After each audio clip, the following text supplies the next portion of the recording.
అనగనగా ఒక చిన్న గ్రామంలో ఇద్దరు రైతులు ఉండేవారు. వారిలో ఒకరు చాలా నిజాయితీ గలవాడు. మరొక రైతు మాత్రం ఎప్పుడూ వంచన చేయాలనే ఆలోచనలో ఉండేవాడు.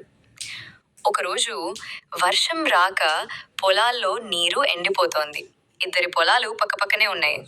వంచన చేసే రైతు రాత్రి వేళ తన పొలం నుంచి నీటిని మరొక రైతు పొలానికి వెళ్లే కాలువను మూసేశాడు.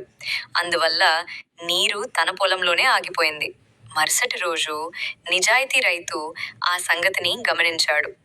ఏమీ చెప్పకుండా రాత్రి వేళ వంచన చేసే రైతు పొలానికి వెళ్లే నీటి కాలువను మూసేశాడు. ఇప్పుడు నీరు అతని పొలంలోకి రాలేదు. దీనితో వంచన చేసే రైతు కోపంగా వచ్చి అడిగాడు, "ఎందుకు ఇలా చేశావు?" అప్పుడు నిజాయితీ రైతు నవ్వుతూ అన్నాడు, "నువ్వు నాకేలా చేశావో నేను కూడా అలానే చేశాను. ఇది టిట్ ఫర్ టాట్." ఆ మాట విని వంచన చేసే రైతు తన తప్పు గ్రహించి ఇకపై ఎప్పుడూ వంచన చేయకుండా నిజాయితీగా జీవించాడు.